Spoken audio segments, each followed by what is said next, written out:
turi kumwe n'umutumirwa uyu mugoroba inshuti mutse amatwi radio Urumuri nkuko twari bateguje umutumirwa uri budufashe kumva byinshi biteye urujijo mu mitima y'abanyarwanda benshi baramutse bibaza tukaba rero twamutumiye kuko ari we ufite ibyangombwa byose kugira ngo adusobanurire abaturebera hari amashusho muramubona ni umukunzi wa radio Urumuri Celestin Nsengiyumva akaba atuye muri Amerika niba hari ikindi kandi ababwira kirengeje ku byo mubwiye muvuzeho nayo yaza kukibabwira reka muhe kanya rero tumusuhuze turamusuhuje cyane tumuhe kanya nawe abasuhuze hanyuma tumuhe ikaze dutangire ikiganiro cyacu Celestin Nsengiyumva rwose kuri radio Urumuri urisanga uyu mugoroba wakoze cyane kuba waje mu butumire bwacu biranshimishije cyane areziwe biranshimishije rwose ndagushimiye ko wantuye muri iki kiganiro kugira ngo tuganire abanyarwanda ndabasuhuza rero bose aho bari aho baba bakagera n'abandi bose bumva ikinyarwanda n'abatwumva n'abazatwumva mu minsi iri imbere naba nifuza ko twaza kugira ikiganiro cyiza hanyuma tukanagira urumuri twatanga ku bibazo biriho ubu ngubu mu Rwanda cyane cyane ibibazo byerekeranye n'umubano hagati y'u Rwanda n'igihugu cy'igihangange cyitwa Leta Zunze Ubumwe za Amerika murakoze cyane nitwe tugushimiye kandi ntabwo dushidikanya ko ikiganiro kiri bugire icyo cyungura abadukurikiye kuko twagutumiye tuzi yuko uwo mubano nyine w'u Rwanda na Amerika uwuzi ukaba uzi imikorere y'inzego za Amerika ukaba uzi imikorere y'u Rwanda nayo cyane cyane muri politiki y'ibihugu duturanye ndetse n'iby'amahanga geopolitique akaba ariyo mpamvu twabona gutumiye urakoze cyane hari urujijo rwaramutse rero rumaze n'igihe muri iyi weekend yose mu mitwe y'abanyarwanda ndetse no mu mitwe y'abanyamahanga bibaza bati abashinga amateka abadepite abakongressmen abasenateri bo muri Amerika kuwa gatanu nibwo twabonye ko bari mu Rwanda ntabwo twari twaramenye yuko bari buze sinzi niba we wari wabimenye ngo bari bujye mu Rwanda tugiye tubona akantu k'akarabyo gatoya kararabije katwereka yuko bari mu Rwanda ngo ndetse kuwa gatanu babonanye na Perezida Kagame tuti ubundi abashyitsi nk'abo yo bazaga twasangaga bikagatirije byasakuje byashyushye byagenze bite nuko ubwo rero abantu benshi batangira kwibaza bati kuki u Rwanda rukunje Bwana Celestin Nsengiyumva we hari icyo wari wabimenyeho cyuko bazajya mu Rwanda abo bashinga amategeko cyangwa nawe byagutunguye nkuko natwe byadutunguye ntabwo nabibonye nkuko n'abandi bose babibonye ubwo icyo nakubwira nuko uyu musenateri witwa Chris Coons yakoze une tournée ntabwo ari u Rwanda cyangwa Kenya yagendereye gusa ubanza yaragendeye n'igihugu cyitwa Cape Verde n'igihugu cyitwa Large du Senegal mu nyanja kera cyahoze gifatanya na Guinea Bissau ariko ubu byatandukanye ahantu banza yagiye ni muri Nigeria Republique Fédérale du Nigeria naho yagiyeyo niriya kipe yose bari bajyanye mu mbabarire niriya kipe yose bari bajyanye cyangwa yari yagiyeyo ku bundi buryo no iriya kipe bari kumwe ndetse wabonye ko bari mu ndege yanditseho United States of America ntabwo bagiye mu ndege muri izo bita vol commercial cyangwa indege z'abantu bafata bakora ingendo international ako ngako kubera ko bari bafite indege yabo karakubwira ko bari dans une mission spéciale ntabwo bari muri tourisme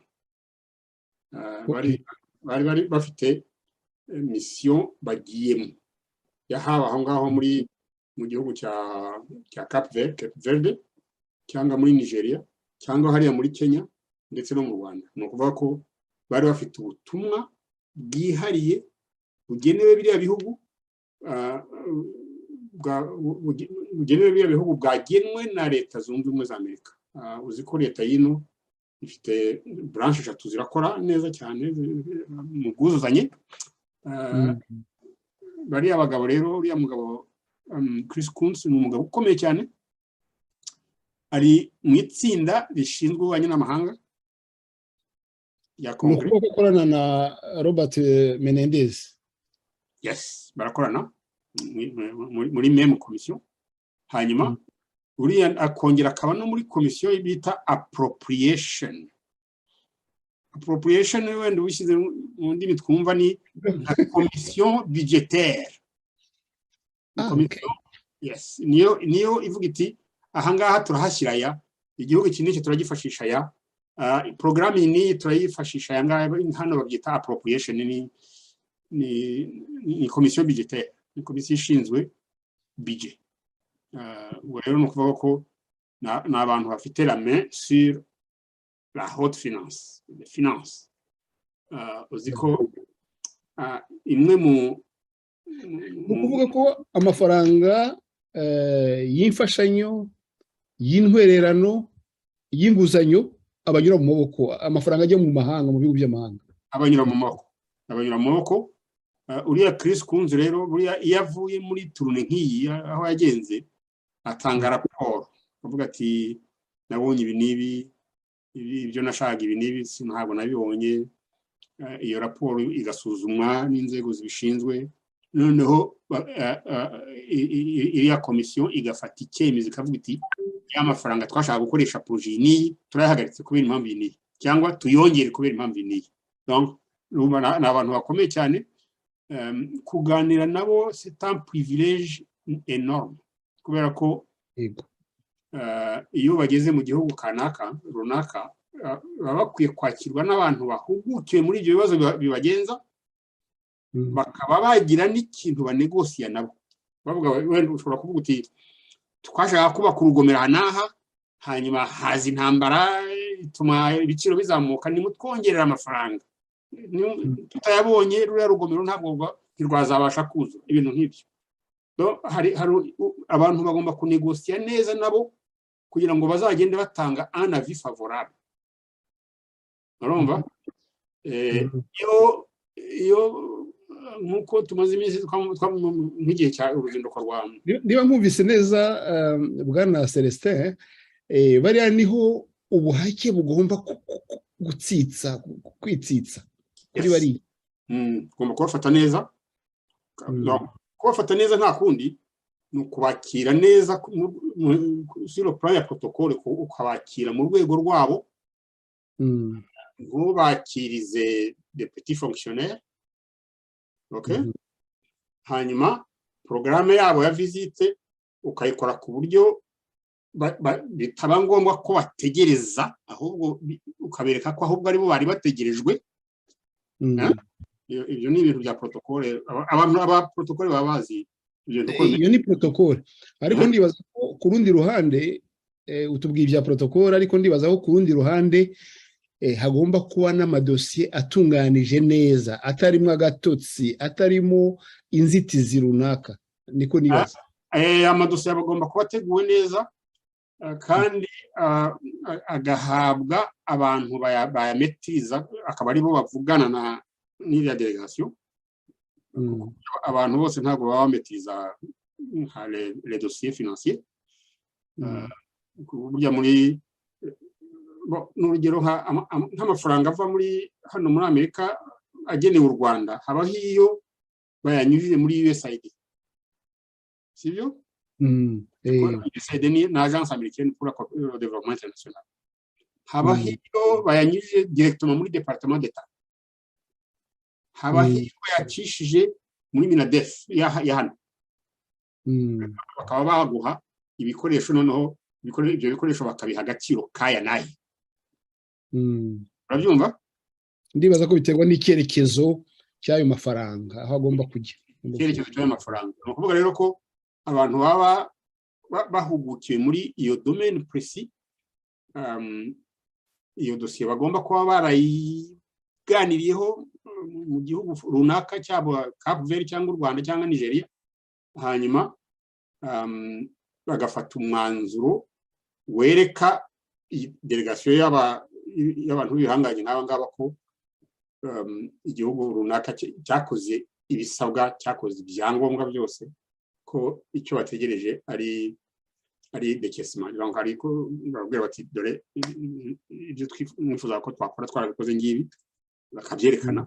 Habaho iyo amahera y'abagabo yo muri kongere, habaho iyo ari nka co-financement. Urugero, ushobora nko kuvuga uti kubaka ibigega bya essence ku kibuga, bakavuga bati iyi projet tuzayi-cofinance avec je sais pas la Banque africaine de développement cyangwa Banque mondiale cyangwa je sais pas le Fonds du Koweït, noneho bakaba baza bavuga bati ndetse dore n'abandi bose ayabo barayatanze dutegereje ayayo, ibintu nk'ibyo.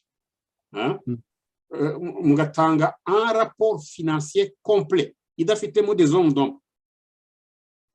Nizere ko batahuye n'abana barangije hariya muri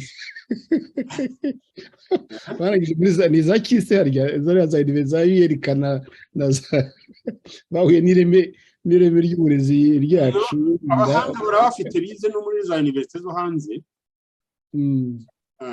mais burya hari ibibazo dukunda ibihugu bikiri mu nzira y'amajyambere bikunda kugira. Hari aho iyo umuntu aza afite ubuhanga yavanye nyine aho yagiye kuhaha, yagera ku kazi akaba brime,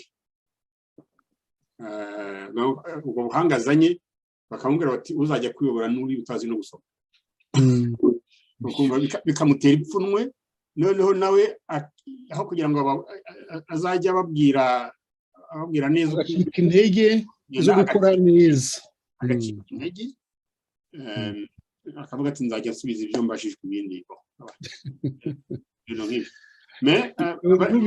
Numvise babyita hariya mu gihugu cyacu, numvise babyita ngo urambeshya ko nguhemba nanjye nguhembe ko ngukorera ibintu nk'ibyo. Urakoze kutubwira byinshi kuri urwo rugendo, kuko nyine utubwiye ibirengeje ibyo twabonye, kuko abenshi ndibaza ko kimwe nanjye twabibonye mu kinyamakuru kiriya nyine cya leta cy'igihe, aho bavuga ngo Perezida Kagame yakiriye itsinda ry'abagize inteko ishinga amategeko muri Amerika. Iyo nyandiko rero dore ko ari na ngufi, ntabwo ivuga byinshi, itubwira nyine ko amakuru dukesha ibiro bya perezida, niho ikinyamakuru bavanye aya makuru, ngo avuga ko Perezida Kagame yakiriye iri tsinda kuri uyu wa gatanu tariki 19, ari kumwe na Minisitiri w'Ububanyi n'Amahanga Dr. Vincent Biruta, umuyobozi mukuru w'urwego rw'iterambere Claire Kamanzi, n'umunyamabanga mukuru w'urwego rushinzwe iperereza n'umutekano General Joseph Nzabamwita. Iri tsinda riyobowe na senateri watubwiraga mu kanya, senateri Chris Coons, uhagarariye leta ya Delaware mu nteko ishinga amategeko. Uruzinduko rw'iminsi 3 ruri mu murongo wo gushimangira umubano w'ubutwererane hagati y'u Rwanda na Leta Zunze Ubumwe za Amerika. Abasenateri bagiriye uruzinduko mu Rwanda nyuma y'iminsi mike umunyamabanga wa leta ushinzwe ububanyi n'amahanga Anthony Blinken nawe avuye mu gihugu mu ruzinduko rwari rugamije kunoza umubano hagati y'ibihugu byombi, kuganira ku kibazo cy'umutekano mu burasirazuba bwa RDC ndetse n'icya Rusesabagina Paul ufungiye mu Rwanda kubera ibyaha by'iterabwoba yahamijwe. Perezida Kagame yaherukaga kwakira itsinda ry'abagize inteko ishinga amategeko ya Amerika muri 2019. Icyo gihe nabwo iri tsinda ryari ririmo senateri Chris Coons. Ntabwo ari ubwa mbere rero yaragiye muri iyo gahunda. Abadukurikiye ahari amashusho murabona nyine ibyo biganiro igihe byabaga i Kigali. Ndibaza ko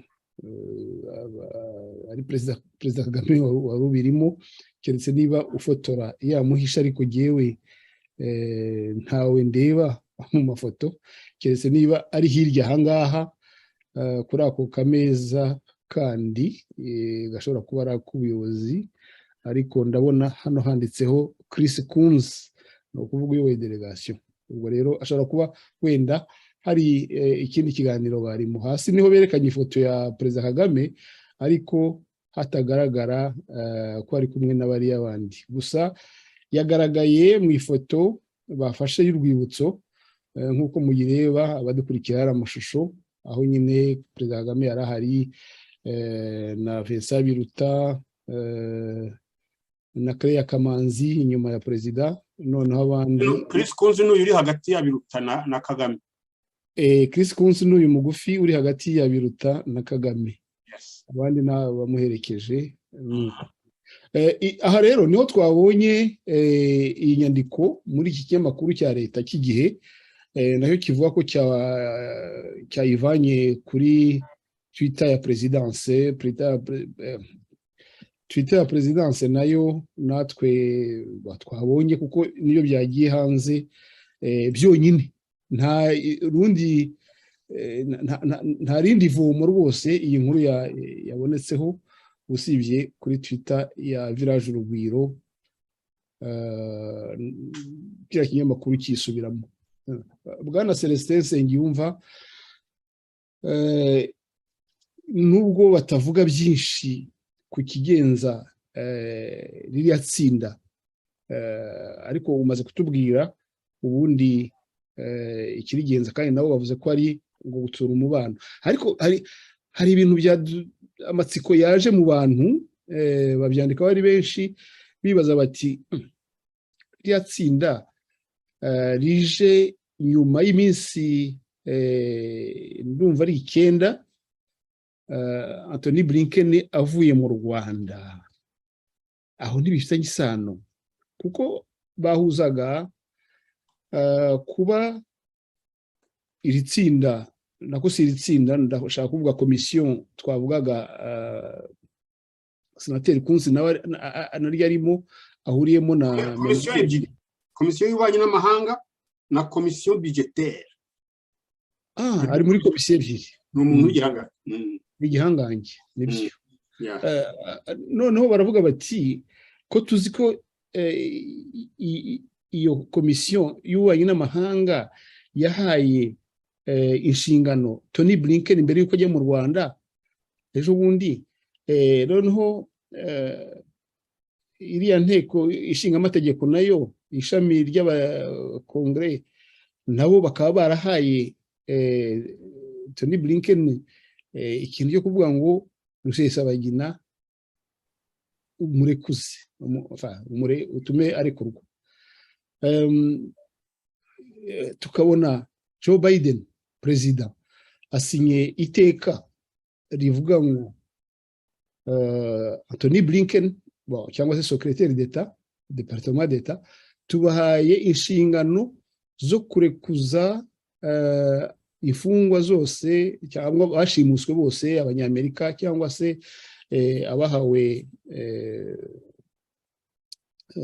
gutura muri Amerika ku buryo bwemewe n'amategeko, ku buryo buhoraho,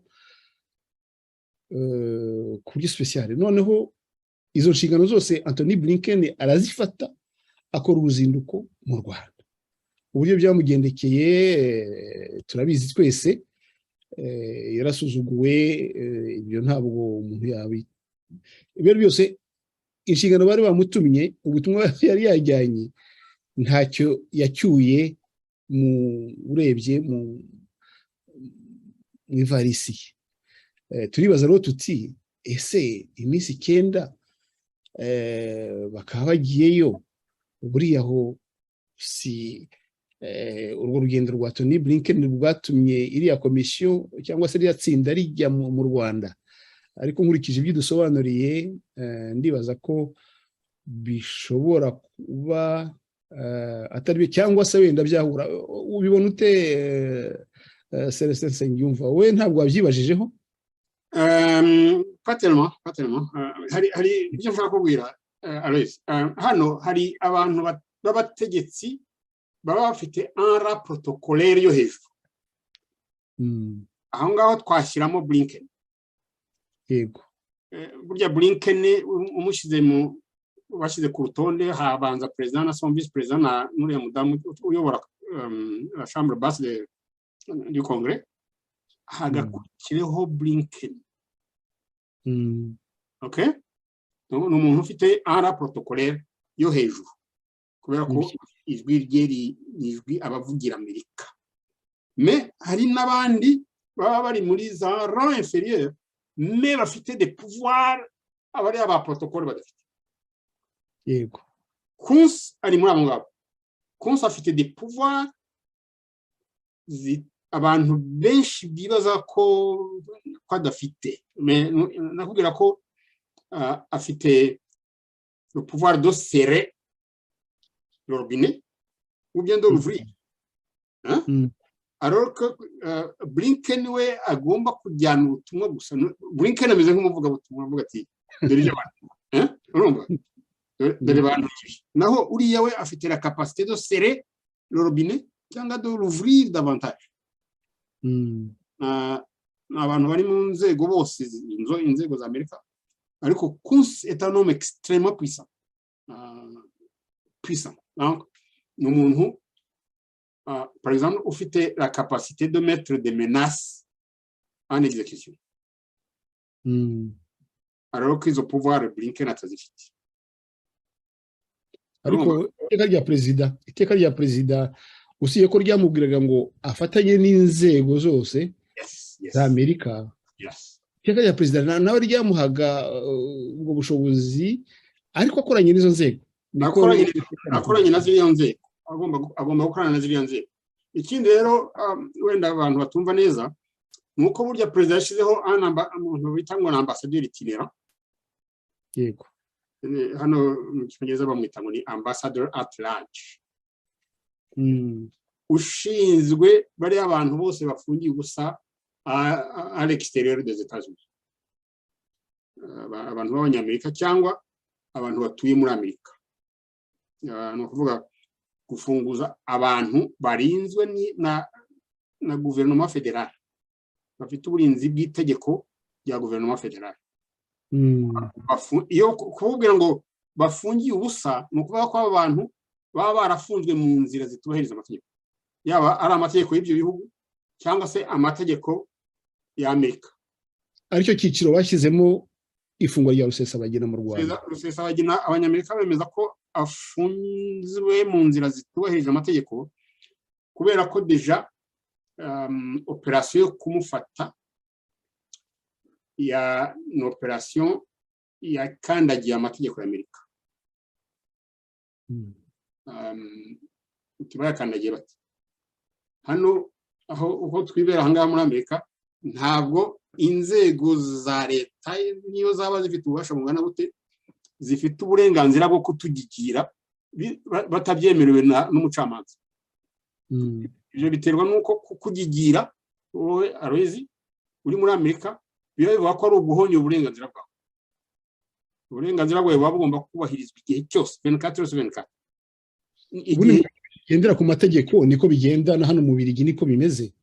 Mais iyo abantu hagize une agence yaba yino cyangwa yo hanze yiha kugukurikirana igashaka kumenya abantu mwavuganye n'ibyo mwavuganye icyo gihe ubo burimo kwica amategeko ya Amerika. Uriwe wese Amerika igomba kugukurikirana waba umunyamerika cyangwa umunyamahanga. Ntabwo kiriya kintu cyitwa immunité gishobora kuba invoqué muri situation nk'iyi. Immunité ntabwo ishobora kuba invoqué kugira ngo bajustifie kwica amategeko. Urabyumva? Donc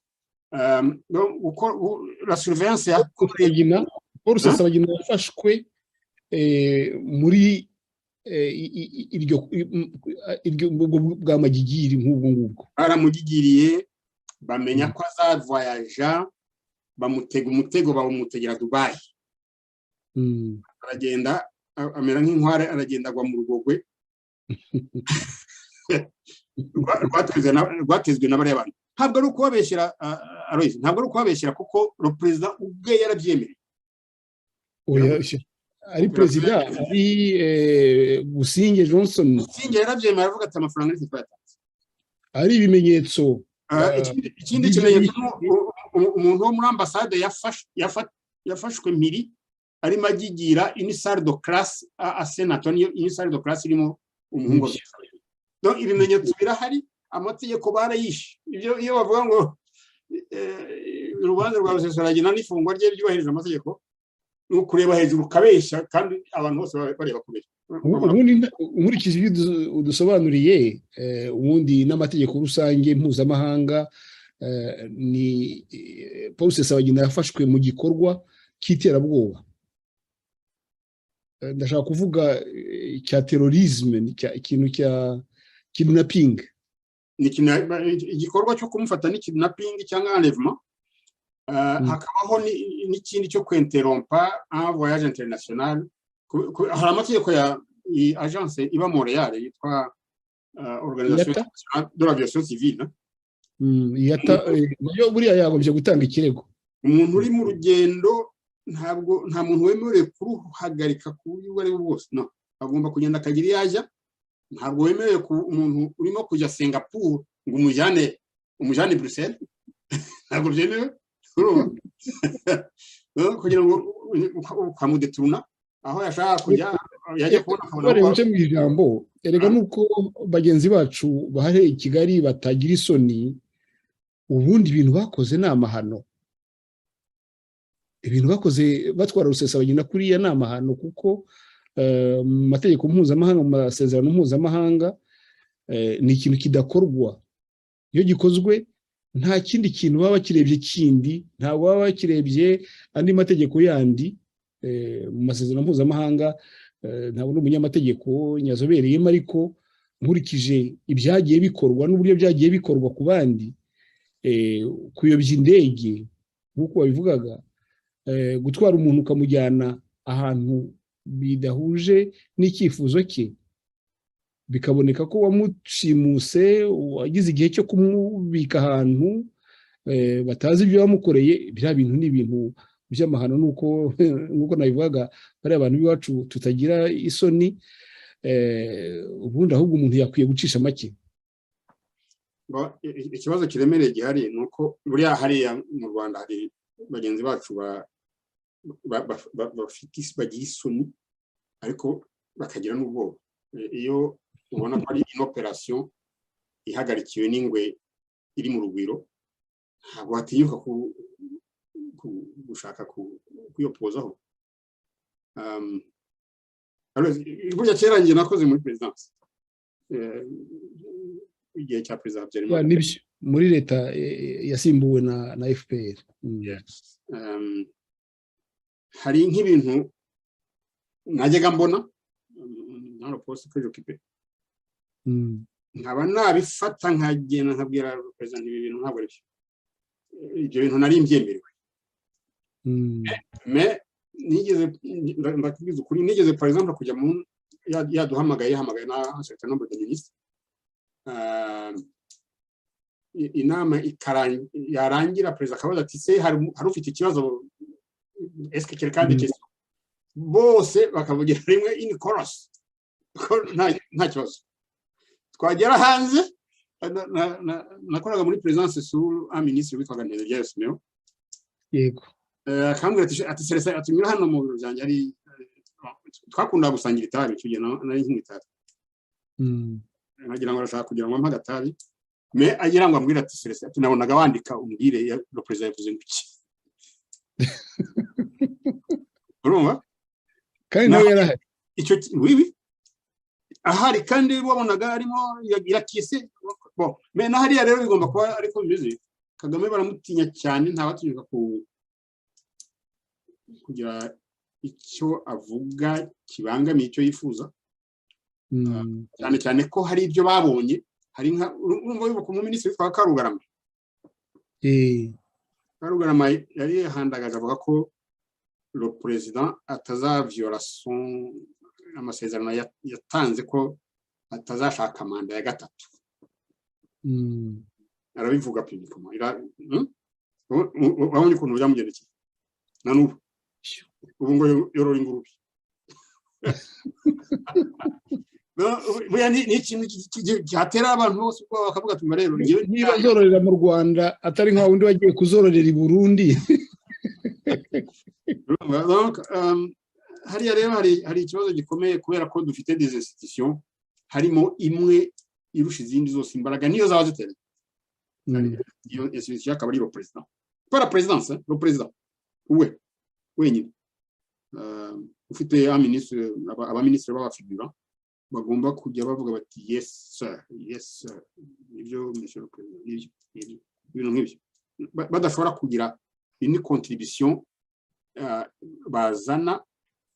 Hari amagambo umuntu yabivugamo hari amagambo umuntu yabivugamo burya iyo umuntu wegereye mu nzego zo hejuru hariya ushobora kuvuga uti wime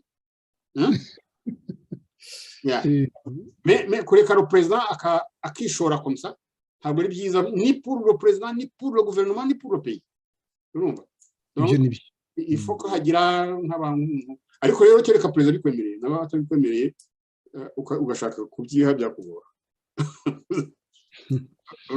Hari abantu ejo babidusesenguriye ejo undi babidusesenguriye bavuga bati ngo biza tubireba tugakoma amashyi biza tubireba tukogeza ko ari ukuroha uwogezwa ibyiza ni ukumubwira uti biriya nyamara bishobora kuzana ingaruka izi n'izi biriya nyamara hari ubundi buryo umuntu yabikora ariko nk'uko bivuze iwacu ntabwo bishoboka akaba aricyo gize n'igihugu ahangaha rwose nk'ubwo urugendo rwa Blinken twavugaga mu kanya wabonye ko ibyo we yavuze perezida nta wundi washoboye kugira ubundi muri diplomasi urabizi hari ukuntu inguni bazoroshye ntizityaре ariko ahubwo wabonye ko abafatanya na perezida barimo na minisitiri w'ububanyi n'amahanga ahubwo bagendaga barusha gutyaza inguni kugira ngo bashimishe nk'uko bivuze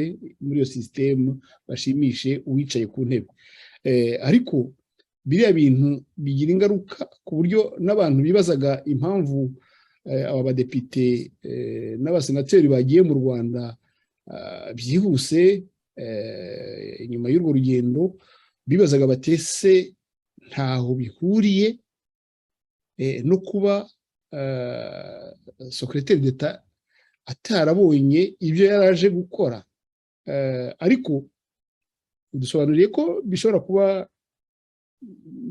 hari uburyo bidashobora guhuzwa nibura gutangiza urwo rugendo ariko urwo rugendo n'ibyo bagomba gukorayo urareba ugasanga iriya myitwarire n'ukuntu Anthony Blinken yavuye i Kigali iyo mishyikirano bagiranye na ririya tsinda bitayigizemo uruhare bitayihaye ikindi cyerekezo. Urugendo rwa Senator Kunsi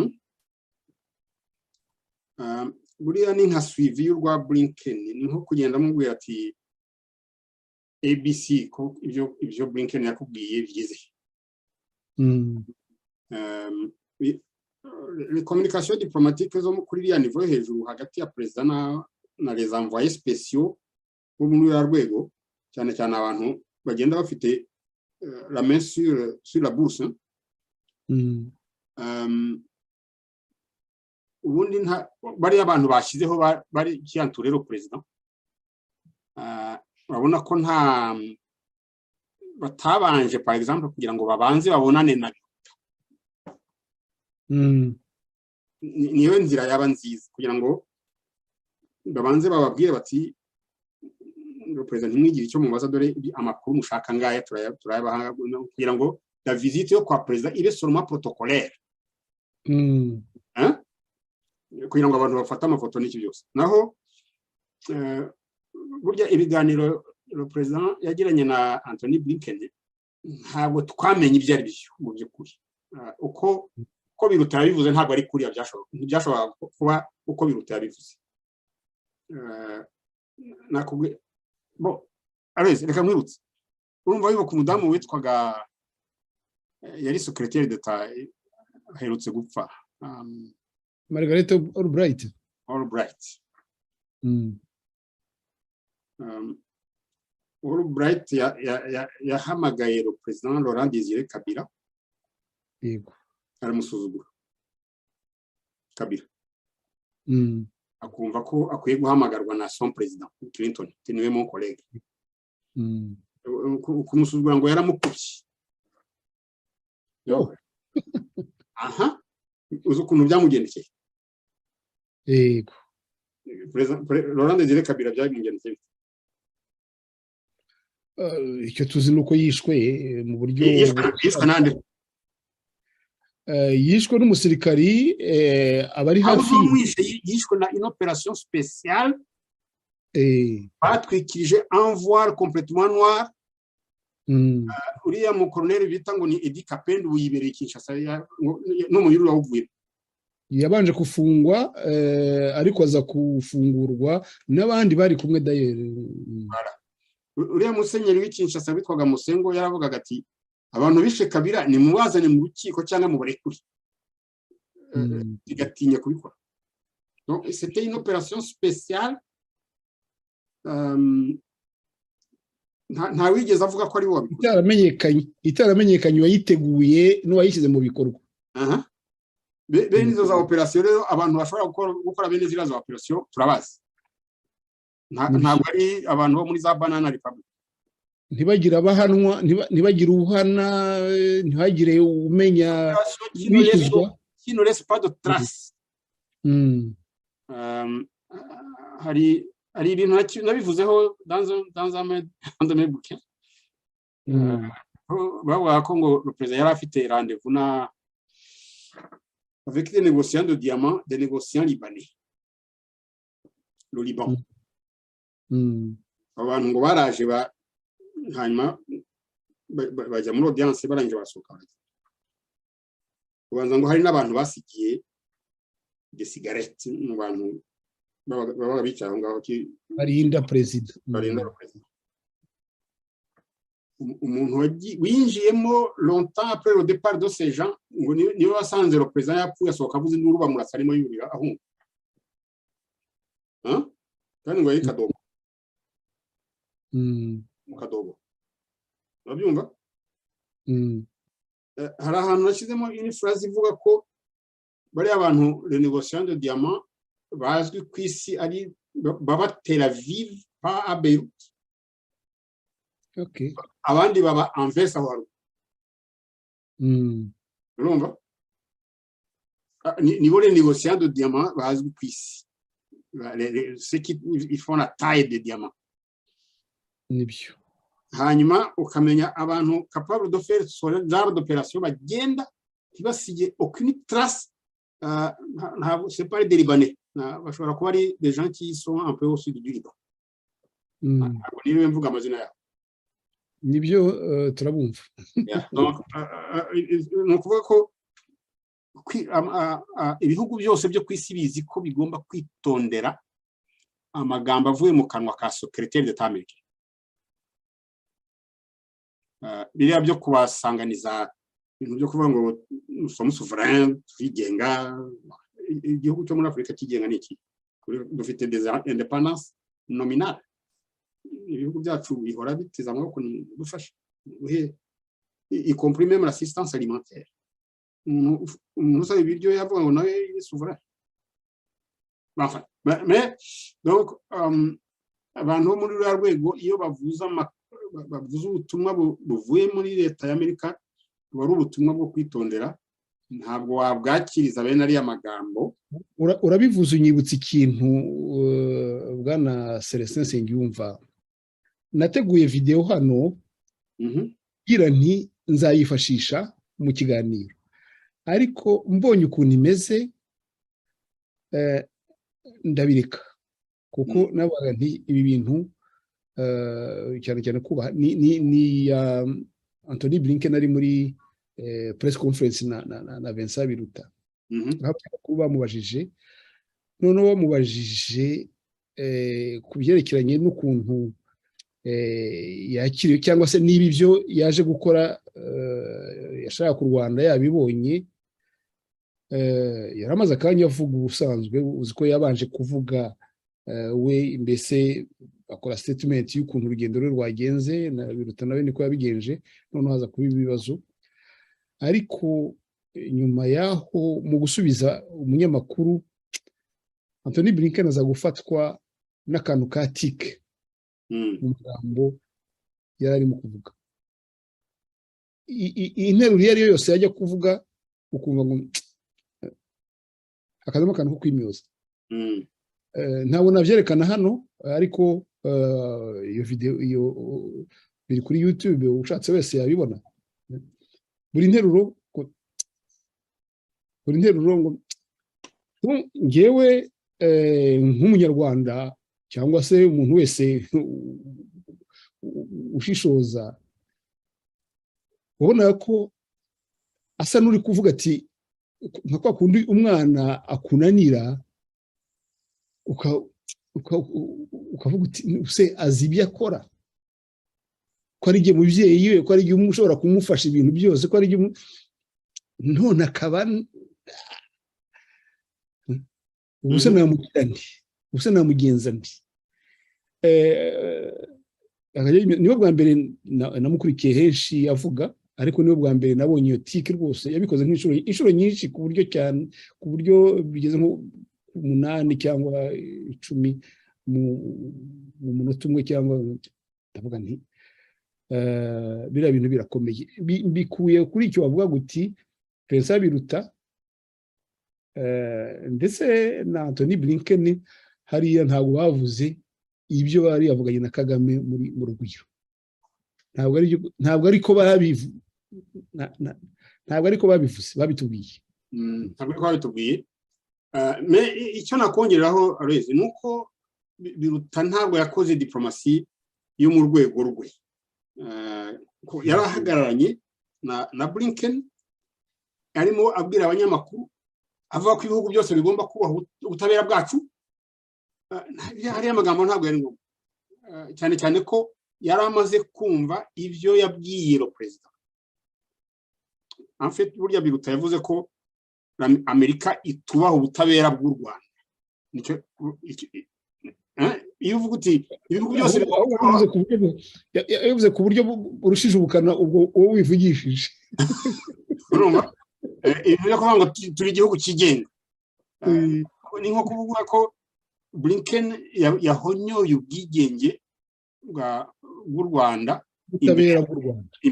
n'ubutabera bw'u Rwanda imbere ya perezida wa Repubulika ariya magambo ntabwo yari ngombwa cyane cyane ko nagusobanuriye ko ibyo bitanga ubutabera bw'u Rwanda Blinken agomba kuba yaraberetse ko wenda bubahishije amategeko yabo aya Amerika yo barayihonye kandi Amerika ntishobora kugihanga hano nta muntu bafite tolerance zero ku kintu cyo kwica amategeko uya uduha ingero nyinshi zirimo n'urwo rwa Kabila birumvikana rero nayo mpamvu nago hano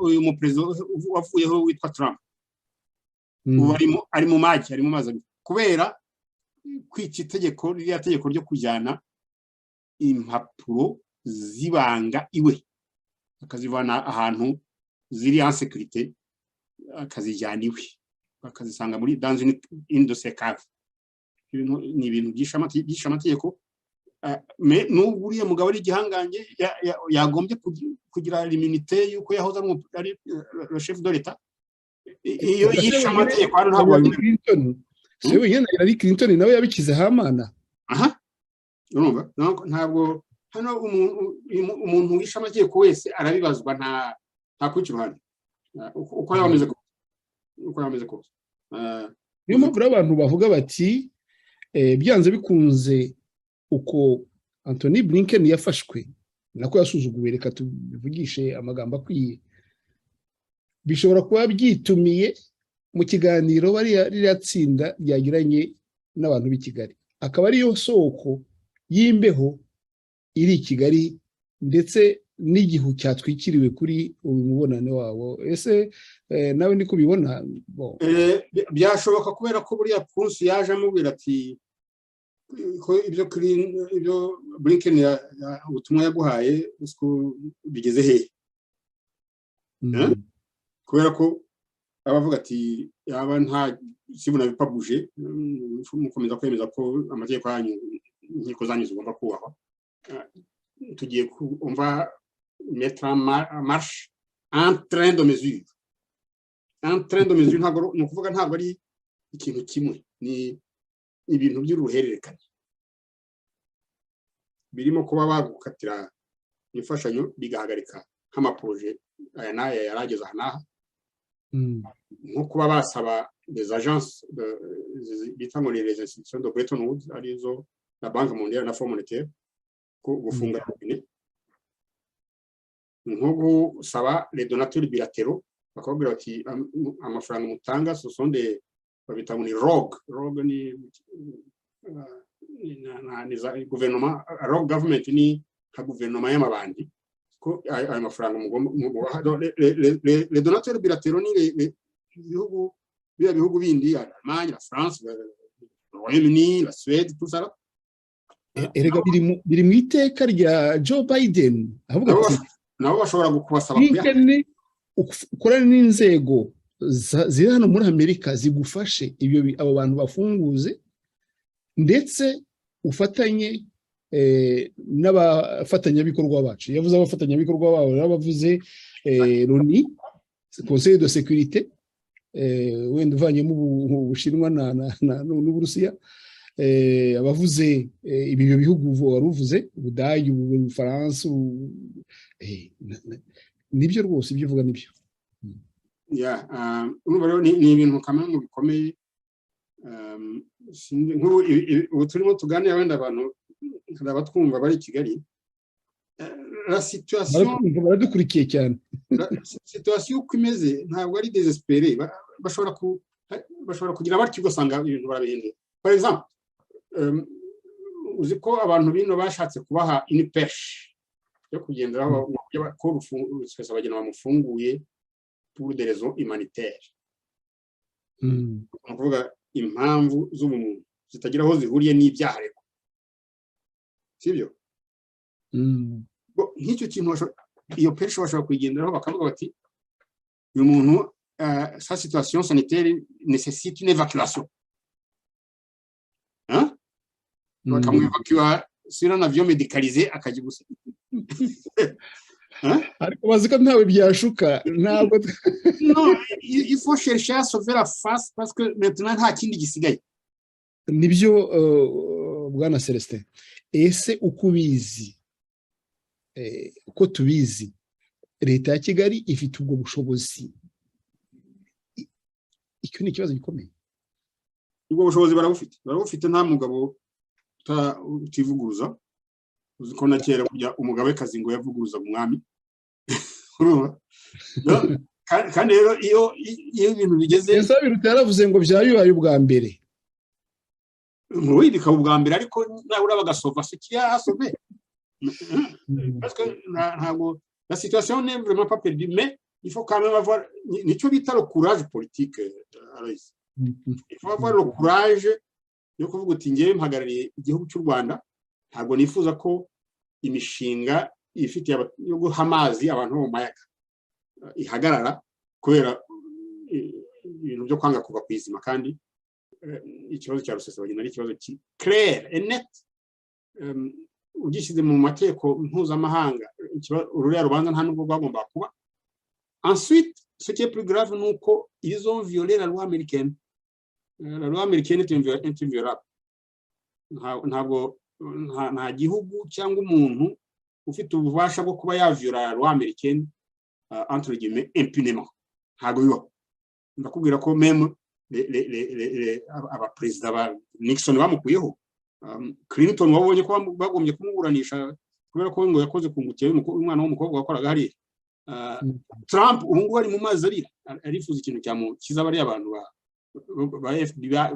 FBI n'abacamanza urumva ntabwo les immunités de juridiction abantu abaperezida b'ibindi bihugu bashobora kuvuga ko bafite kubera ko bicaye ku ntebe y'ubutegetsi ntabwo hano bikora iya violation de la loi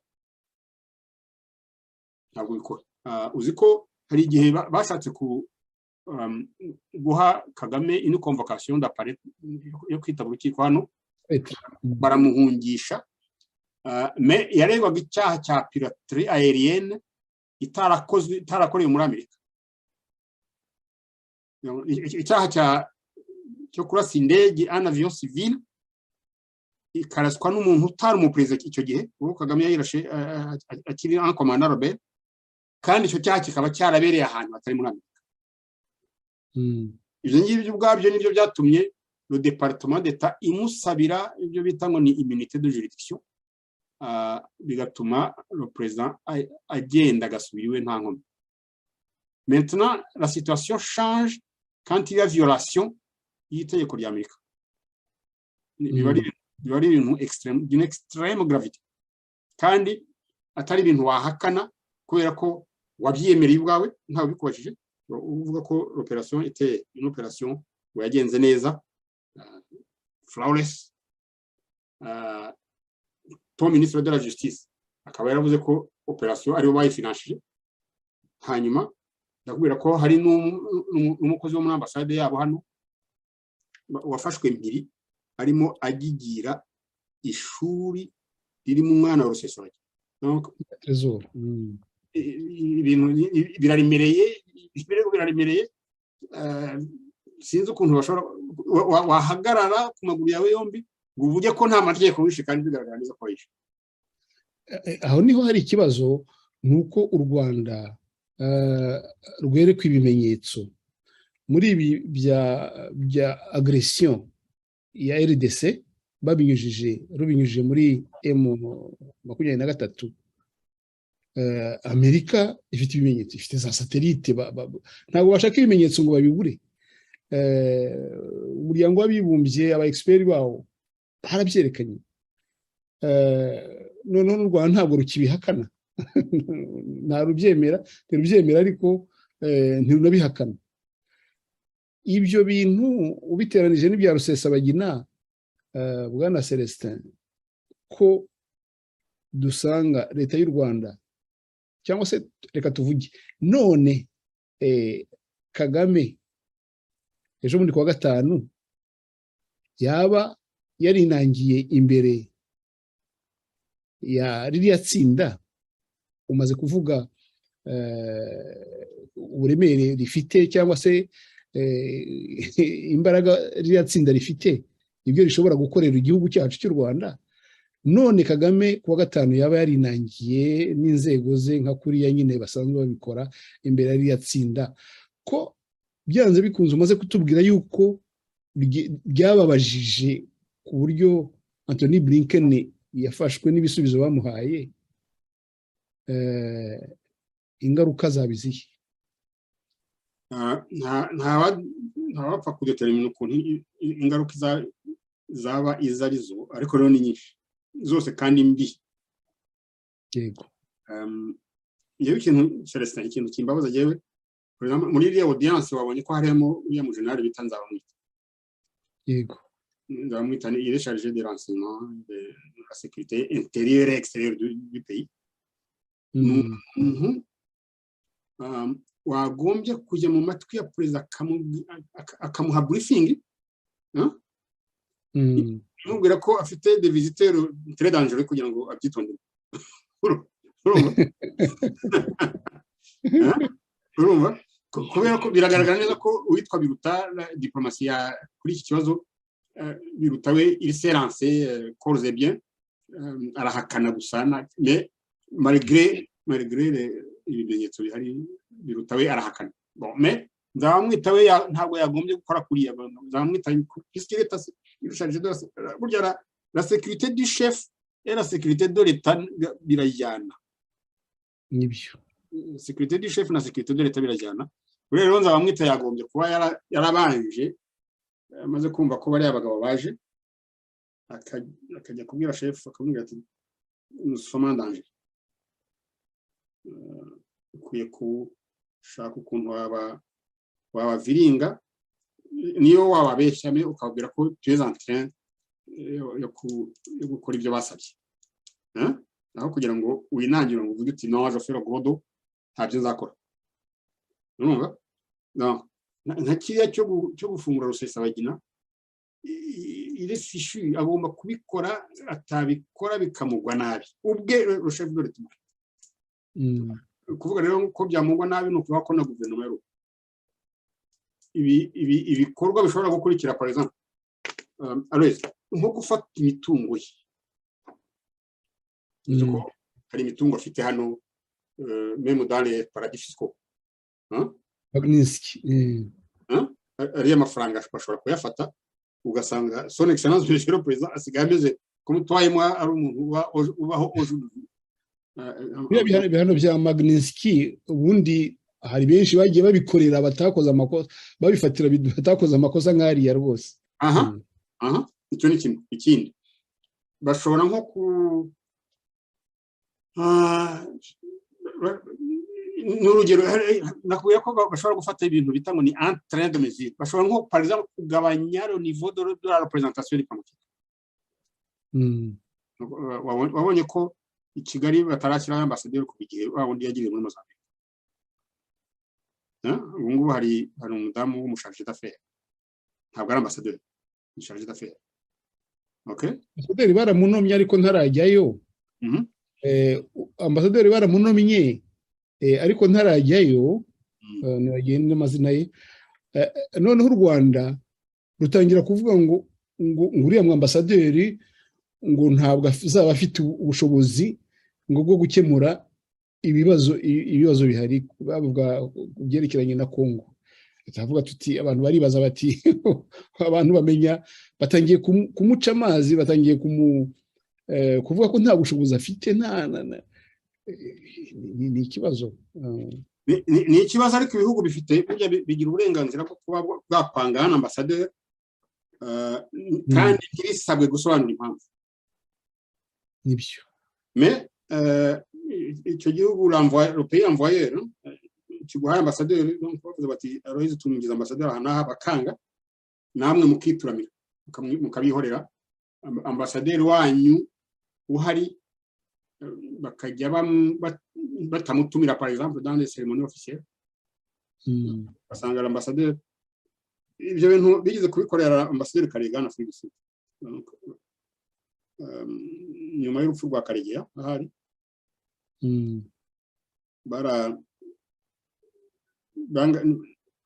Karega yamenyaga amakuru ari uko abanje kuyabaza bagenzi be babaje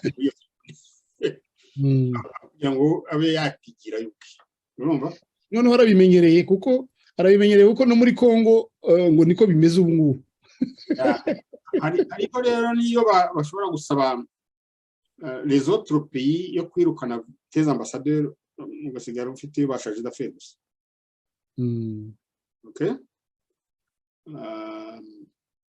donc hari entrée de mesure bashobora gufata hariho na mesure zindi bashobora gufata zo kuvuga ngo les comptes ambassade yawe hano muri Amerika ntabwo uzongera kugira découvert bancaire yego akabwira les banques ko ushobora kubidepansa amafaranga yawe ariho ariko udashobora nko kuba wakora dépassement warenza ayo ufite kuri konti urumva hari entrée de mesure bon hariho no kwambura la possibilité yo kuba wakwaka visa niyo waba ushaka kujya kwivuza uzi ko mu butu yabuze visa yo kujya kwivuza alors que il avait des biens immobiliers en Suisse, en Belgique, en France, au Portugal baramugambaniye bavuga ko adashobora no kujya kwivuza urumva donc le président est mort d'une situation qui pouvait abaganga bashobora kugira icyo bamufasha je dis le président Mobutu kubera icyo kibazo cya visa donc hari ibintu byinshi bashobora kumukorera cyane ko notre président si yabyaharegwa gusa hari n'ibindi icyo nacyo kukigarukaho cyane icyo nako cy'abantu bakunze kukigarukaho cyane cy'uko ashobora kwikururira amakara ashobora kwikururira amakara ashyushye amakara yaka hari byinshi bariya abantu bamukingiyeho ikibaba imyaka muri 90 94 kibeho mapping report aziya ntambara zose zikongo hari ahantu harimo ibyaha by'intambara crime de guerre crime de ibyaha by'abasinyo komuntu biba byaha byose irusufire ko bavuga bati noneho nitwe twarabihagaritse reka noneho igenda bijya imbere y'abacamanza urumva ko kuko ubundi nta ibyaha nka biriya ntibihera bashobora kubyihutisha rero kandi birumvikana baba bakurikije amategeko bitewe n'imyitwarire ye urumva rero yaba byiza ko umukuru w'igihugu cyacu yirinda ku ibintu byo gushaka une confrontation avec une puissance telle que celle-ci ubundi nka kuba confronté avec l'Uganda ou le Burundi babonye ko ntacyo bimutwara mais gutera Congo arayitera kongera agasubirayo ntacyo bimutwara mais ibintu byo gushaka gukora mu jisho rya Amerika ni ibintu extrêmement dangereux. Son excellence le président akwiye kubyirinda ndetse niba les chefs d'État bafite beaucoup d'instruments dans leurs mains ashobora no kwirenza birutse akavuga ati birutse yarabyishe niwe wabyishe akamwirukana agashyiraho undi bikunze kubaho. Yes. L'essentiel maintenant il est question de sauver la face, pas la face ya biruta mais la face du président. Il faut kumushakira un bouc émissaire. Arabafite benshi babiruta n'abandi bose. Akavuga ko ari bo bamuyobyaga ko nka Rusesabagina guhita afungurwa uwo mwanya cyangwa bakabicisha muri iriya nzira nakubwiye gushaka nka une crise sanitaire bakamuha une évacuation. Ikibazo kikaba kirekire. C'est aussi simple que ça. Aloys. Hari ikindi kintu le président gahumera kandi hari ikindi kintu abantu bavuzeho menshi cy'ukuntu asa n'ukina n'umuriro cyangwa se atazi gushyira ku munzani aho ibintu bigeze agakeka yuko uko byahoze cyangwa se ibintu byabaye mu mateka uko yari afashwe mu mateka hambere ko ariko bizakomeza.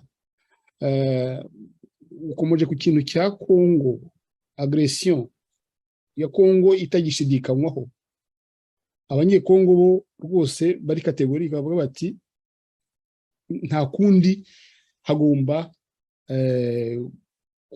gukemurura kiriya kibazo ku neza cyangwa ku nabi. Amerika nayo ikaba ifite ikibazo cyo kuvuga iti ese ni Congo cyangwa n'u Rwanda, kuko Amerika niyo igomba kubakiranura. Amerika niyo igomba kubakiranura kuko itabakiranuye ntiyamenya niba nicyo Blinken yaragiye gukora ubundi niba Amerika badakiranutse ku neza, Amerika igomba gufata uruhande. Ese izafata uruhande rw'u Rwanda niko bari abantu bacu bibwira? Bwana Celestin Nsengiyumva abo bantu babivuga baranishingikiza kuri ibyo Congo ivuga cyangwa se inakora, kuko muri Congo ifite akavideo hano k'umunota umwe nakakwereka. Congo iyo yamaze kwereka abanyamerika ko niba batategetse u Rwanda gutwara abantu babo ngo Congo ugire amahoro, barajya ku Burusiya ahasigaye ibintu bidogere. Congo rero yamaze guhitamo ejo bundi minisitiri w'ingabo yari mu Burusiya en séjour à Moscou. Mwihangane nkabereke ndakabonye. minisitiri w'ingabo yagiye mu Burusiya rwose ku mugaragaro ajya kugura intwaro. Ndibaza rero ko abanyamerika bafite byanze bikunze byabahaye n'ejo bundi kuwa gatatu yari ariyo, reka nkabereke. En séjour à Moscou, en Russie, dans le cadre de la conférence sur la sécurité internationale, le ministre de la Défense nationale a visité les différents stands d'exposition d'armement et des matériels militaires des fabrications russes. Ceci s'inscrit aussi dans le cadre de la programmation de la loi militaire récemment promulguée par les chefs de l'État pour permettre la montée en puissance des FARDC. Gilbert Kabanda salue par cette occasion les opportunités offertes à la RDC par la Fédération de Russie pour booster l'émergence de l'armée nationale congolaise. En mission officielle en Russie, dans la ville de Moscou où il participe, au nom de l'RDC, à la conférence de Moscou sur la sécurité internationale, le ministre de la Défense nationale et des anciens combattants a passé toute sa journée de mercredi à parcourir stand après stand au salon d'exposition des armements et matériels militaires des fabrications russes. Son intérêt tient à moderniser l'armée congolaise, lui tenant à cœur. C'est d'ailleurs un des challenges majeurs de son plan d'action en conformité avec la mise en œuvre de la loi des programmations militaires tout récemment promulguée par les chefs de l'État, commandant des FARDC. Lui-même, un militaire général à la retraite, ayant une connaissance parfaite des différents types d'équipements militaires, Gilbert Kabanda n'a rien laissé au hasard. La préoccupation du ministre de la Défense nationale, parmi ses propriétés et urgences, c'est de doter l'armée nationale de l'RDC des matériels et équipements modernes performants des derniers cris. La Fédération de Russie, une des grandes puissances militaires au monde, offre justement ces opportunités à la RDC. À cette occasion, le ministre de la Défense nationale s'est intéressé à différentes gammes de variétés d'armements et matériels visant à la modernisation des forces de défense et de sécurité du Congo-Kinshasa. Un pari à tenir pour le gouvernement congolais à travers les ministères de la Défense et des anciens combattants. Pour les délégations congolaises, cette visite valait son pesant d'or pour la montée en puissance des FARDC.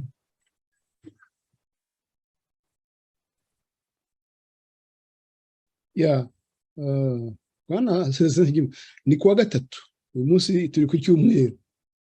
Ni ukuvuga ngo Kongo yo yaratewe, ntabwo izabisubiza inyuma, nta n'uzayihindura igitekerezo, igomba kwitabara.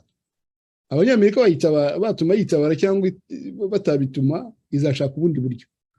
Ngira ngo kariya kantu muri Amerika ntabwo bakabona neza, nta nubwo gafasha Kagame kuba azarenza iminsi, kuko Amerika ntabwo ishobora kuba hombi icyarimwe, kandi niba igomba guhitamo, ndibaza ko amahitamo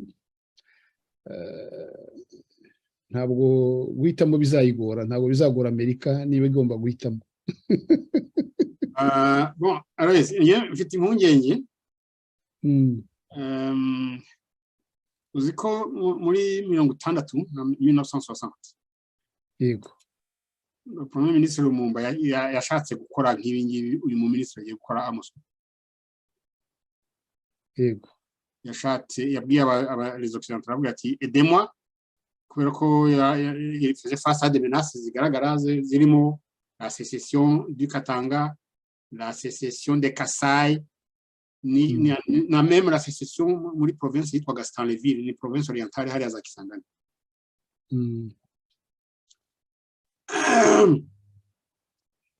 Mu gihe yari ari muri ibyo ngibyo, des paracommandos belges ont sauté sur Kisangani. Icyo gihe yitwaga Stanleyville. Oui, yari akiri dans des démarches diplomatiques. Les paracommandos belges ont sauté sur Stanleyville. Aba paracommandos bari bayobowe n'uyu nguyu wagiye gupacifier u Rwanda witwaga Logiste, Colonel Guy Logiste. Urumva? L'enjeu était, muri kariya karere k'iwacu, l'enjeu ntabwo ari la taille d'un pays, mais les ressources naturelles ziri dans le sous-sol congolais. Les ressources naturelles ziri dans le sous-sol congolais, ntabwo zishobora gutuma les occidentaux barasha Congo uko byagenda kose. Ni ukuvuga ko biriya bintu byo kuvuga ngo nimutadukorera ibi turajya kubyisabira abarusiya ntabwo bikora, ça ne fonctionne pas, kubera ko gushaka kubigura wakenera amadolari, ntabwo biriya bitwaro bisaba amafaranga menshi y'amadovize. Nibyo koko, ariko Celestin umbabare guca mu ijambo, ni ikimenyetso birangira ngo ni nko gushyira presiyo kuri Amerika kugira ngo ifate icyemezo vuba. Nabo ntabwo bashobora kwikura, ndibaza ko abanyekongo badashobora nabo kwikura kuri Amerika, ariko biriya ni nka kwa kundi ushyira presiyo ku muntu kugira ngo umwereke ko hari alternative zindi zishoboka, kugira ngo afate icyemezo vuba kandi utamurekuye.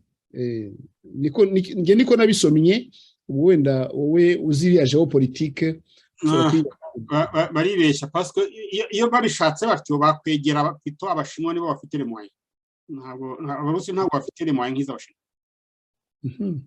Kubera ko abashinwa bo bafite et l'argent et la technologie et même les hommes. Okay? Alors que abarusi bo ubungubu ils sont à court de personnel mu ntambara yabo bafitanye na Ukraine.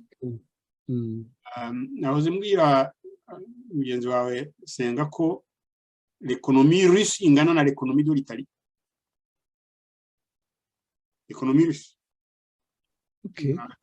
Donc abarusi bazi neza aho bagomba kugeza dans leur confrontation avec l'Occident. Les Occidentaux babarusha le muscle économique, wabonye naho abagejeje muri Ukraine, alors ko bo ino même pas intervenir, bohereza seulement les équipements. Donc aho ngaho bon, mais abanyekongo bafite quand même le droit yo kuba bakora pression bavuga bati vraiment ni mudufashe cyangwa turebe abandi twakwisabira ifasha.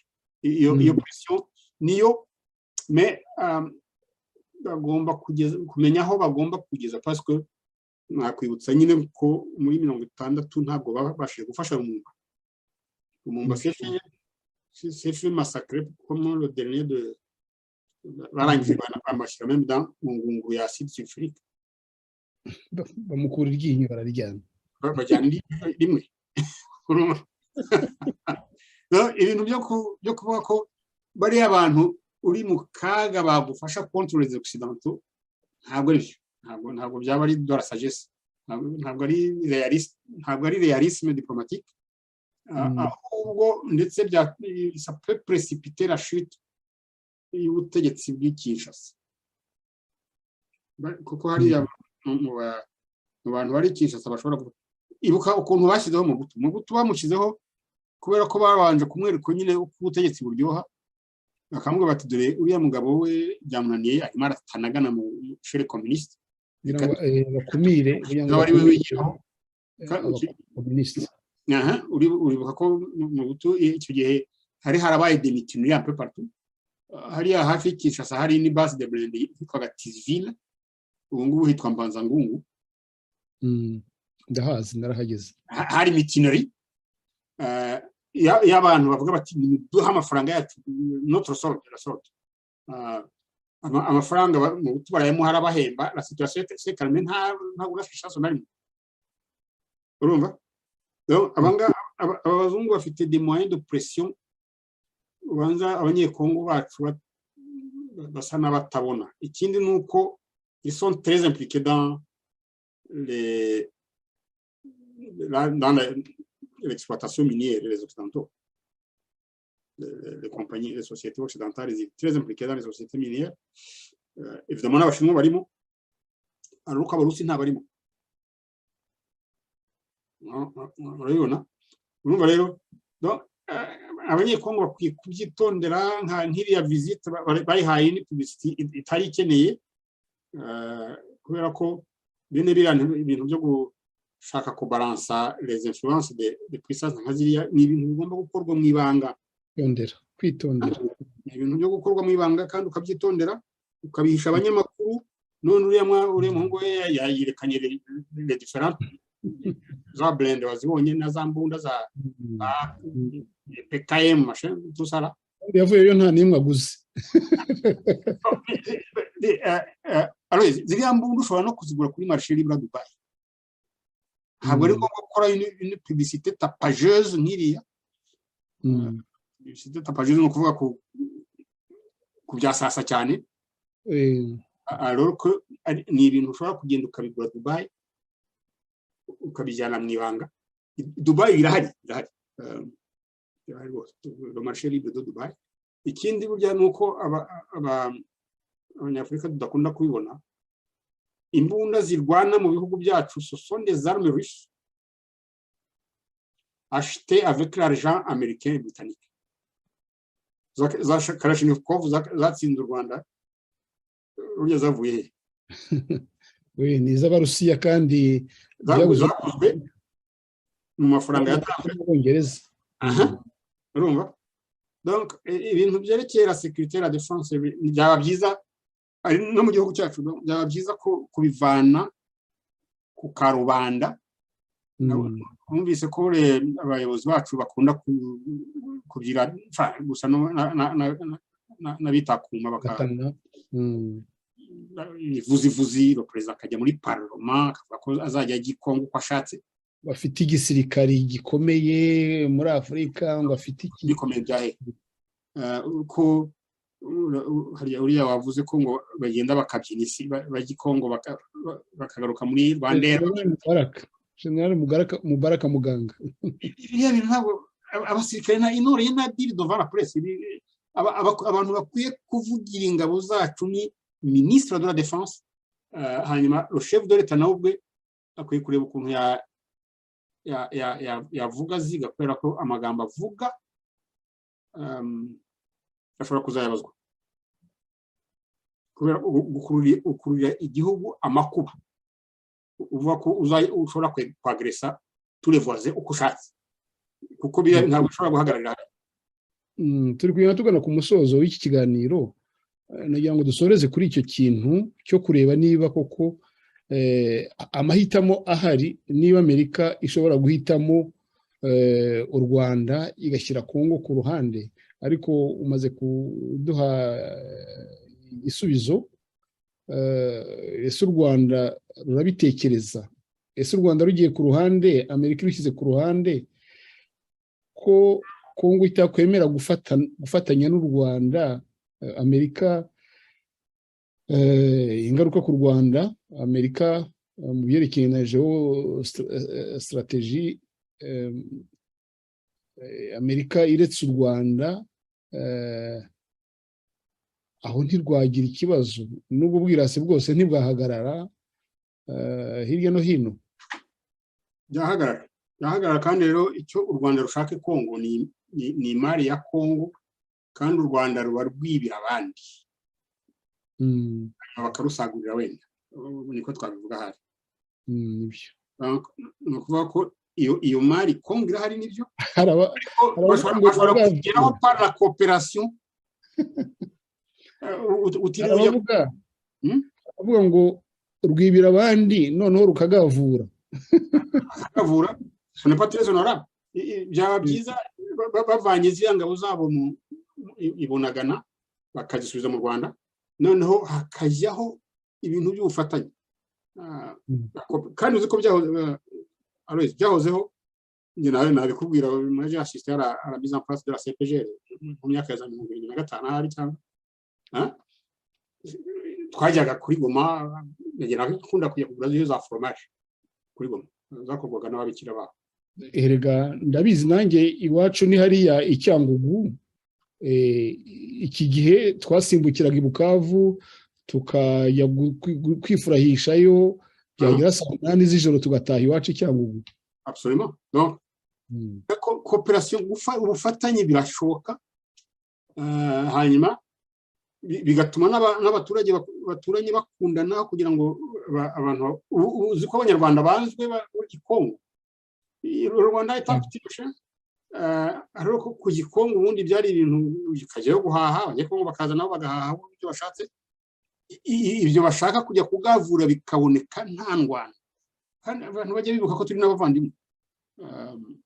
Nge nize muri uwo mubano ariko w'u Rwanda na Congo, nize i Kinshasa amasomo yanjye yose ya kaminuza, nizeyo namaze y'imyaka 6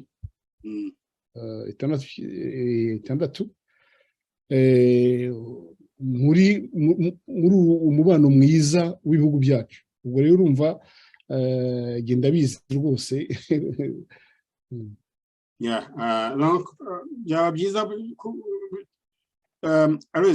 uribuka ko abakoroni bagihari ibibazo dufite bitabagaho, none bikaba biriho ngo twumva turi ba souverain, dufite ubusugire twigenga, akaba aribwo dufatana mu mashini. Ni ibintu biteye isoni. Kandi ahubwo abo bafatana mu mashingo bagresa ibindi bihugu bakavuga ngo ni aba panafricaniste.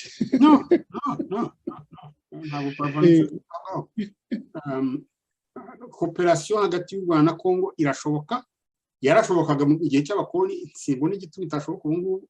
Hanyuma ibyo bintu byo kujya kugavura bikavaho, abantu bakabana mu mahoro, tukibuka ko turi abavandimwe. Uzi ko nakoranye n'umugabo yari yankuze de l'ancien gouverneur de la Banque Centrale y'u Rwanda witwaga Birara. Yego. Uwo mugabo yari professeur d'histoire, yari yize kuba doyen de la faculté de droit Kinshasa. Ari mubyara wa Birara kandi ari uwo hakurya. Mubyara we donko no kuvuga ko ababyeyi babo bavaga igihugu. Urabyumva? Donc turabavandimwe, nous avons des relations de sang, nous avons des relations d'histoire, nous avons même eu le même colonisateur. Hari byinshi byaduhuza, ibintu byo kurwana bagomba kushingukamo, puisque nta mpamvu. Cyo ni kimwe. Ikindi cyo kujya kwibira abazungu, ce n'est pas très honorable. Hanyuma la coopération est ouverte, c'est même le principe de l'Union africaine. Kugira ngo ibihugu bya Afrika birwane. Uvuze kuri icyo cyo ku Rwanda rwakura inyungu nyinshi mu kubana neza na Congo. Absolument. Ndibaza nti ese abanyarwanda, abategetsi b'u Rwanda barabyumva, kuko hari inkuru imaze gusohoka none ahangaha umuministre umuministre w'ubucuruzi wagiye mu imurikagurisha ahitwa Rusizi ni iwacu yango. Urabona ni inkuru yanditswe none saa 4. Uwo muministre rero ngo asaba abikorera b'Irusizi kwegereza abagenzi babo bo muri Congo. Uwo munyabanga wa leta uhoraho muri Minisiteri y'Ubucuruzi n'Inganda N'inshuti Richard yasabye abikorera bo mu karere ka Rusizi kujya bakorana bya hafi n'abaturanyi babo bo muri Repubulika ya Demokarasi ya Congo, kuko bagize isoko rinini ry'ibikomoka mu Rwanda. Absolutely, yes. 2021 u Rwanda na Congo byakoranye ubucuruzi bwa miliyoni 600 z'amadolari. Aha rero iyi nkuru nubwo ari ngufi nukwireshya, ariko siniriwe nyisoma yose, nta nicyo bimaze cyangwa turakibonye. Umuntu akibaza ati ese ko nabo babizi ko bafite inyungu zo kubana neza na Congo, nese aratuma abaturage ngo bajye muri Congo? Umubano ni mubi, umaze kubivuga neza uti abanyekongo baratwanga, byatumye abanyekongo batwanga, none ari kohereza abaturage ngo bajye ashaka kubicisha se, ashaka kubicisha. Mais kubera nyine politiki mbi ya leta iriho mu Rwanda, umuntu ntabwo ujya kuvuga Ikinyarwanda uri Congo ubanza gukebaguza kugira ngo nibyo. Urumva? Ahubwo nahandi Burayi unyura ku banyekongo, ukanyura hirya daho ukareba hirya ukongera gukebuka wabanyuzeho. Areze wibuke uri Congo burya hari abantu bafite physionomie igiye gusa n'iy'Abanyarwanda. Abaruba abantu bo hariya muri za Kisangani abantu bitwa abalokere abantu bafite physionomie ijya kumera nk'iy'abanyarwanda. Ejo bundi igihe Kabila yirukana abanyarwanda muri 1998 hari cyangwa hari abantu benshi bishwe Kinshasa bazira gusa n'abanyarwanda. Bazira bavuga bati no agomba kuba ari umunyarwanda, bagahita bamwica batanabajije aho akomoka, niyo bahamubaza byaba ari impamvu yo kugira ngo yicwe. No, donc il faut que ibihugu byacu bigira une politique de bon voisinage, bikanarenga bikaba fraternité et amour. Abanyafurika turi bamwe. Senga hari ikintu nshaka kongeraho nuko abanyafurika bose bari kuri ya continent bose uhereye naho mu Rwanda no mu bindi bihugu byose aho bari uyu munsi, c'est le résultat d'une immigration. Hari ahantu baturutse, urumva, kandi abenshi ntabwo baturutse hanze ya Afurika, bagiye baturuka cyereko pari muri uriya mugabane, noneho bakagenda bahunga amapfa, bahunga intambara, bashaka amazi n'ubwatsi bw'amatungo yabo. Donc ivyo bintu ni c'est un phénomène normal, ntabwo dukwiye kwipfa, turabavandimwe rwose. Ankonkwiba muri ikiganiro cya none, je nakwifuza ko u Rwanda rwakwemera kubana neza n'ibihugu byose, ari ibyo duturanye ari n'ibiri kure, tukibuka ko abanyafurika bose ari abavandimwe. Nibyo nagira ngo nongereho. Thank you. Urakoze, reka ngushimire bwana Celestin Nsengiyumva kuba uyu munsi wabaye natwe muri iki kiganiro. Ni iby'agaciro kuri twebwe kuko tugufata nk'umuntu uzi byinshi, tugufata nk'umuntu wamenye iby'akarere k'iwacu, wanditseho ibitabo, wakozeho ubushakashatsi, ukaba muri iki kibazo kirebana na Amerika uzi Amerika, uzi imikorere y'inzego zayo. Ni iby'agaciro kuba twabanye natwe uyu mugoroba, waduhaye byinshi tutari bubone ku bundi buryo. Ndagushimiye rero mu izina ryanjye n'irya radiyo Urumuri, kandi tuzajya tugukenera n'ubundi kuko nyine kubera icyo gihagararo ufite, ibibazo nk'ibi bisa n'ibi ngibi n'ibizajya bigaragara n'ibizajya biboneka n'ubundi tuzajya tukwiyambaza. Urakoze rero, ndagira ngo nkwifurize umunsi mwiza iwanyu rwose. Imana ikurinde kandi iguhe ubuzima bwiza, iguhe n'amahirwe mu byo ukora. Buriya tuzabonane ubutaha. Wakoze cyane. Thank you. Good night.